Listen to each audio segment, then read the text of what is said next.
Мен азыр Баткенде чоң жиналыш өткүзүп келдим. Чоң активдердин катышында. Ошол жерде биздин эле кызматкерлердин арасынан 8 кызматкерди азыр жоопко тартып келди. Ушул коррупцияга берилип кетишкен. Постордон акча жыйнайт, предпринимательдер акча жыйнайт, коркутат, үркүтөт. Силер коркпогула ККМдин сотрудниктеринен. Эгер коркутуп келсе, акча жыйнап келсе, мага чыккыла. Мен буларга мына мен эмес, мыйзамдын чегинде буларга биз укукту берип атабызбы? Жоопкерчилигин да сурайбыз булар. Жоопкерчилигин да сурайбыз. Булар бесконечно кандай бир укугу кеңинен каалаганын кыла бербейт. Жок, андай болбойт. Буларга дагы мыйзам.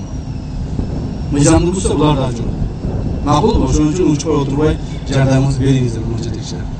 Келгениңизге рахмат айтам. Капыстан бир катуураак сөз айтып койсом, капа болбоңуздар. Себеби менин жумушум ушундай. Мен айтышым керек.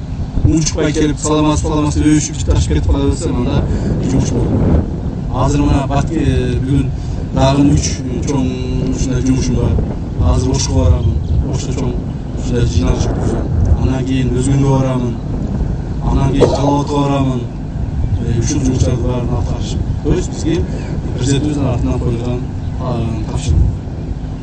Кээ бирлер ойлойт, ушул ойдо эле жүрсө керек бар. Вертолетке чыгып алып, же болбосо машина менен баягы кортежге чыгып алып деп. Нет, андай эмес. Билбейм силер кандай, мен али кечеден бери тамак жейм. Начар айтып. Себеби убакыт жок. Убакыт жок, таңдамал учуп кеттик Баткенге. Баткенге барып өткүзүп коюп, бияка учуп келдик, эл күтүп калбасын деп. Азыр эми бул жерден тынбай Ошко барабыз, Оштон өткүзүп коюп эле аэропортко учуп кетебиз.